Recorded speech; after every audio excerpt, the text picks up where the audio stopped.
Hello, welcome to Ken Studies. कुछ students का doubt था कि अभी जो हम यूपीएससी में मार्क्स स्कोर करते हैं जो असिस्टेंट कमांडेंट के एग्जाम में, तो उसका करियर प्रोग्रेशन में क्या इम्पोर्टेंस है। देखो, यदि आप एसी बनते हो असिस्टेंट कमांडेंट, इसको डीएजीओ बोलते हैं, डायरेक्टली अपॉइंटेड गेस्टेड ऑफिसर। तो जब आप डीएजीओ बनते हो तो आप एसी बनते हो, तो एसी में तो ही नहीं रहना चाहते हो। यस, जो एसआई बनते हैं उनका टारगेट होता है कि जिस दिन जीओ बन जाएंगे, गैस्टेड ऑफिसर बन जाएंगे, उस दिन लाइफ अच्छा होगा। जो कांस्टेबल होते हैं वो उनका भी एस्पायरेशन होता है कि इंटरनली डिपार्टमेंटल एग्जाम किसी ढंग से हम सब इंस्पेक्टर बन जाए, सब इंस्पेक्टर से असिस्टेंट कमांडेंट बन जाए। तो जो कांस्टेबल हैं वो असिस्टेंट कमांडेंट बन जाते हैं, तो उनका ग्रेट अचीवमेंट होता है। लेकिन आप असिस्टेंट कमांडेंट से डायरेक्ट ज्वाइन करते हो तो आपका क्या टारगेट होता है कि टॉप पर पहुंचे। तो इसमें जो आपके मार्क्स हैं यूपीएससी के, ये कहीं ना कहीं जीवन भर आपका साथ चलेगा। आज 2 नंबर एक्स्ट्रा आ गया तो सिर्फ ये नहीं है कि आज मजा आएगा कि यस रैंकिंग अच्छी है। देखो, एक टाइम होता है कि आपने स्कोर किया, आपका 10th रैंक आया, 15th रैंक आया, तो अभी मजा आ जाएगा। लेकिन बीच में फिर लगेगा कि कोई दिक्कत नहीं है, अरे सब तो एक ही साथ ट्रेनिंग कर रहे हैं। लेकिन नहीं, आज से 15 साल बाद, 10 साल बाद, 20 साल बाद इस मार्क्स का इंपॉर्टेंस पता चलता है। तो इसमें हम इस वीडियो में देखेंगे कि करियर प्रोग्रेशन क्या होता है, आप असिस्टेंट कमांडेंट से चलते हो तो कहां तक पहुंचते हो, और उसके बाद इसमें मार्क्स का क्या इंपॉर्टेंस है। देखो, ये जो है आपका करियर पिरामिड है। Career pyramid in the sense कि असिस्टेंट कमांडेंट के तौर पे आप ज्वाइन करते हो तो कुछ असिस्टेंट कमांडेंट डायरेक्टली होते हैं, डीएजीओ होते हैं, ठीक है।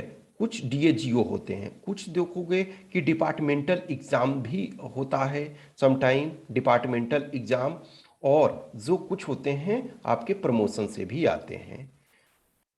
50% सीट जो है डीएजीओ से भरता है, यानी कि आप जो डैगो कहलाओगे, डायरेक्टली अपॉइंटेड गेस्टेड ऑफिसर।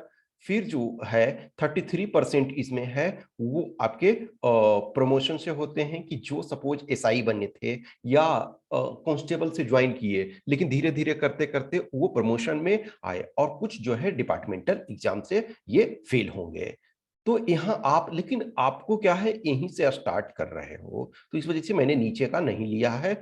अब ये पिरामिड में क्या है, नंबर जो होंगे सबसे अधिक जो होंगे असिस्टेंट कमांडेंट के नंबर होंगे। तो असिस्टेंट कमांडेंट यहाँ है। अब असिस्टेंट कमांडेंट में रूल ये कहता है कि 5 ईयर में आपका प्रमोशन हो जाना चाहिए, यानी कि 5 ईयर आप एसी रहे तो आपका प्रमोशन हो जाना चाहिए डेप्यूटी कमांडेंट में। लेकिन अभी जो है टाइमली प्रमोशन नहीं होता। फॉर एग्जाम्पल, हमारा जो बैच था तो हम 2013 बैच के थे। 2013 बैच के थे तो रिजल्ट 2014 में आया। ज्वाइनिंग हमारी जो हुई थी 5th से 7th सितंबर करीब, ये हमारी ज्वाइनिंग डेट थी। लेकिन जो ऑफिशियल फॉर्मल बैच स्टार्ट हुआ था 14th ऑफ सितंबर को, 2015 को। तो देखो, 14th ऑफ सितंबर 2015 को यदि ये स्टार्ट हुआ था तो 5 ईयर्स आपका सितंबर 2020 में ही फिनिश हो गया। तो सितंबर 2020 में ये फिनिश हो गया, तो इनको डेप्यूटी कमांडेंट अब तक हमारे बैच के सारे लोगों को बन जाना चाहिए था। लेकिन अभी एक भी नहीं बने हैं। तो ये 5 ईयर्स मिनिमम रखा जाता है। लेकिन यहां से जब आप यहां जाते हो तो देखो, अब क्या है, अब कहोगे कि असिस्टेंट कमांडेंट तो ज्यादा है, डिप्टी कमांडेंट के पोस्ट थोड़े कम हैं, तो प्रमोशन कैसे होगा। तो देखो, असिस्टेंट कमांडेंट पे जो पोस्ट थे उसमें बहुत सारे जो लोग थे वो नीचे से आए थे। तो नीचे से आए थे इन द सेंस, कोई सब इंस्पेक्टर थे, कोई कांस्टेबल से प्रमोशन होकर के, तो बहुत सारे तो यहीं रिटायर हो जाएंगे। तो इसमें से नीचे से जो आए हैं वो सारे के सारे डिप्टी कमांडेंट तो नहीं बनेंगे। लेकिन आपके बैच में अनलेस अदरवाइज कुछ प्रॉब्लम हो जाए तो आपके बैच के असिस्टेंट कमांडेंट डिप्टी कमांडेंट बनेंगे। तो ये आइडियल 5 टाइम्स है, लेकिन सॉरी 5 ईयर्स है, लेकिन 5 ईयर्स में बनते नहीं है। तो मान के चलो सपोज 7 ईयर्स लगा या 8 ईयर्स लगा, अब ये फोर्स टू फोर्स भी डिपेंड करता है। सपोज सीआईएसएफ में ज्यादा टाइम सम टाइम लगता है, बीएसएफ में एक टाइम बहुत ज्यादा टाइम लग रहा था, तो मान के चलो कि 7 years, for example next year suppose हमारे बैचमेट्स 2022 में या 2023 में सब लोग डेप्यूटी कमांडेंट बन जाएंगे। तो यहाँ से आप डेप्यूटी कमांडेंट बने, इसमें कोई क्राइटेरिया आपका मार्क्स का अभी नहीं देखा जाएगा। इसमें आप सब पूरा बैच प्रमोट हो जाता है। सिर्फ उन लोगों को प्रमोशन नहीं मिलता है जिनका मेडिकल इशू होता है। जैसे मैं किसी एक दो को पर्सनली जानता हूँ, जो सर हैं वो काफ़ी सीनियर हैं, उनके जूनियर जूनियर एटलीस्ट उनके 3 बैच जूनियर जो हैं डेप्यूटी कमांडेंट बन गए हैं, लेकिन वो असिस्टेंट कमांडेंट ही हैं, उनका केस चल रहा है। तो यस, मेडिकल रीजन के कारण आपका रुक सकता है। अब देखो, डेप्यूटी कमांडेंट हो तो डेप्यूटी कमांडेंट से ऊपर जा रहे हो तो पिरामिड कम हो रहा है। तो आइडियल टाइम ये है कि 5 ईयर्स आप एसी रहे तो डीसी बने, 5 ईयर्स यहाँ आप डीसी रहते हो तो आप 2IC बनते हो। तो टोटल यानी कि 10 ईयर्स आप यहाँ जियोज यानी कि ग्रुप ए में सर्विस कर ले रहे हो, तब आप 2IC बनते हो, सेकेंड इन कमांड बनते हो। लेकिन आइडियल टाइम ये 10 ईयर्स है, बट आपको बनते बनते आपको 14 साल और 15 साल के करीब लग जाते हैं। अब 5 ईयर्स आप जब ये 2IC रहोगे, ठीक है, 5 ईयर्स 2IC रहोगे, तब आप कमांडेंट बनोगे।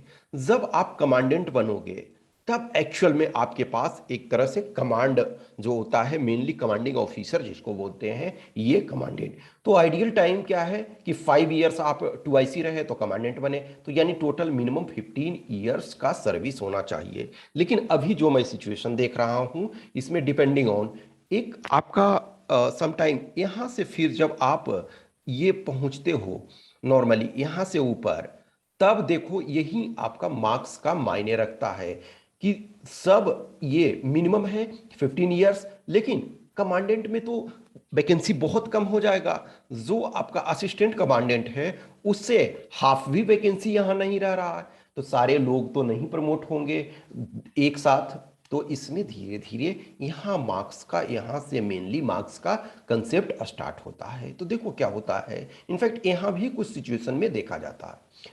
तो अब जो क्या होगा कि सपोज मान के चलो कि 100 2IC हैं, 2IC in the sense second in command, ठीक है, सेकेंड इन कमांड को 2IC बोलते हैं। तो सेकेंड इन कमांड 100 है, वैकेंसी यहाँ पर 40 है सपोज कमांडेंट का। तो अब उनको देखा जाएगा सीनियरिटी में कि जिनका जो ये है मार्क्स यूपीएससी में, तो यूपीएससी का मार्क्स को 50% वेटेज दिया जाता है और 50% वेटेज जो आपकी ट्रेनिंग में दी जाती है। तो 50% यूपीएससी का मार्क्स और 50% ट्रेनिंग का मार्क्स। जो ट्रेनिंग आप 1 ईयर का एज ए असिस्टेंट कमांडेंट के तौर पे ट्रेनिंग करते हो, तो आपने फाइनल उसमें कितना परफॉर्मेंस किया, तो इन दोनों को मिला करके रैंक बनाया जाता है। तो अभी आपका किसी का सपोज कोई फोर्स है, सीआरपीएफ है या आईटीबीपी है, व्हाटसोएवर, कोई फर्स्ट रैंकर है और कोई लास्ट रैंकर है, तो इसमें इसको एज मिल गया। लेकिन जो ये लास्ट रैंकर है, अब उनको इसमें इंप्रूव करने का मौका है ट्रेनिंग वाले में। लेकिन ये जो फर्स्ट रैंकर है उसने इसमें भी ट्रेनिंग कंपोनेंट में भी अच्छा किया, तो ये रैंक में वरीयता सूची में मेरिट लिस्ट में ये बहुत ऊपर चले जाएंगे। तब जो होगा कमांडेंट का पोस्ट 100 निकला 40, तो उस 40 में देखा जाएगा कि इन दोनों कंपोनेंट को 50% जो यूपीएससी का मार्क्स है और 50% ट्रेनिंग का मार्क्स है, उसका जो कंबाइंड इफेक्ट जो होगा उसके अनुसार टॉप 40 को यहाँ आपका कमांडेंट बना दिया जाएगा। अब कमांडेंट से डीआईजी और कम पोस्ट हो रहा है, तो फिर सेम सिचुएशन देखा जाएगा। अब देखो, कमांडेंट आप आइडियल जो है 15 ईयर्स में बन जाना चाहिए, लेकिन अभी जो है मैं कुछ को जानता हूं पर्सनली लेवल पे कि 24 ईयर्स हो गए हैं फिर भी नहीं बने हैं, लेकिन कुछ लोग हैं जो मैं जानता हूं कि 22 ईयर्स में भी बने हैं। इसका कारण क्या है कि आपका इसमें मार्क्स अच्छा है। ये जो यहाँ दोनों कंपोनेंट मिलाकर के मार्क्स अच्छा है और आपके करियर में कोई दाग नहीं लगा हुआ है। दाग इन द सेंस है कि कहीं आपसे कुछ गलती हो गई, कहीं ऑपरेशन में जा रहे थे, कुछ वहां प्रॉब्लम हुआ, या कुछ ईयर के लिए आपको इंजरी हो गया, या तो स्पोर्ट्स में ही हो गया, या कुछ कहीं और सिचुएशन में हो गया, आंख से आपको दिखाई नहीं दे रहा है, फिजिकली आपका ओवरवेट आप हो गए हैं, शूटिंग में आप परफॉर्मेंस नहीं कर पा रहे हैं, तो किसी भी चीज में आपको प्रॉब्लम क्रिएट होता है, तब दिक्कत होता है। अब कमांडेंट से डीआईजी बनने के लिए देखा जाए तो 3 इयर्स का ये, अब देखो यहां से जो ऊपर जाते हैं तो यहां से आईपीएस भी आने लगते हैं। यहां तक नॉर्मली एक्सेप्शनल केस में कमांडेंट जो होते हैं आईपीएस ऑफिसर होते हैं, अदरवाइज यहां तक जो होते हैं कैडर फोर्स ही होते हैं। लेकिन जैसे ही यहां से ऊपर जाओगे तो एक तो सीट कम है, वैकेंसी कम है, उसके बाद यहां से आईपीएस भी आने लगते हैं। तो जो यहाँ होगा, यहाँ माना जाता है कि 3 इयर्स आप कमांडेंट के तौर पे रह चुके हो मिनिमम, तब आप डीआईजी बनते हो। लेकिन इसमें मिनिमम देखो, अदरवाइज 15+3 करोगे तो 18 होता है, लेकिन यहाँ रिक्वायरमेंट होता है कि मिनिमम 20 ईयर सर्विस आप ग्रुप ए में कंप्लीट किए हुए हो। लेकिन कोई आईपीएस है तो उसको 20 ईयर्स की जरूरत नहीं होगी, उसको जरूरत होगी आईपीएस जो ऑफिसर हैं उनको जरूरत वो उनके कैडर के अनुसार होगा। फॉर एग्जाम्पल कोई भी 12 ईयर्स में करीब डीआईजी बन सकते हैं अप्रोक्स, तो वो आपके लिए 20 ईयर्स रिक्वायरमेंट है। लेकिन कोई आईपीएस है तो उनको 12 ईयर्स में ही, सम टाइम एक्सेप्शनल केस में वो 10 ईयर्स में ही बन जा रहे हैं डीआईजी। फिर अब डीआईजी एज ए ये बने तो डीआईजी से देखा जाए तो इसमें 20 ईयर्स मिनिमम रिक्वायरमेंट है, लेकिन यहाँ पे आप 3 ईयर सर्विस किए हुए हो। अब डीआईजी से आईजी बनने पे मिनिमम यहाँ 3 ईयर्स रिक्वायरमेंट, लेकिन जो टोटल सर्विस चाहिए वो 24 ईयर्स चाहिए, यानी मिनिमम 24 ईयर्स। अब देखो डीआईजी बनते बनते तक ये आइडियल कंडीशन है कि कोई भी डीआईजी बनने के लिए 20 ईयर्स सर्विस की जरूरत आपको है, कि 20 ईयर्स सर्विस आपने कंप्लीट कर लिया तो डीआईजी बन जाओगे।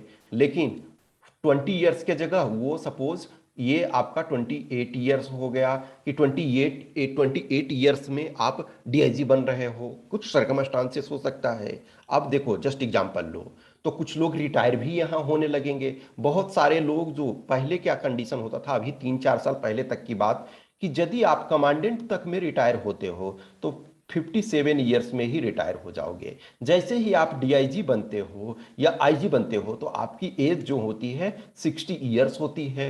लेकिन अब जो है सबका कर दिया है 60 ईयर्स। तो मान के चलो कि एज ए आप किसी का ज्वाइनिंग, सपोज कोई एससी कैंडिडेट है तो वो 30 ईयर्स मिनिमम फॉर्म भरने का डेट था। अब एक रिजल्ट आते आते वो 31 ईयर्स हो गया ज्वाइनिंग करते करते, और 32 ईयर्स उसका कंप्लीट हो गया, तो वो 28 ईयर्स में सपोज डीआईजी बना, डीआईजी बनते ही वो रिटायर हो गया, तो उसका वैकेंसी तो खत्म हो गया, अब वो तो कैरियर प्रोग्रेशन में नहीं आएगा।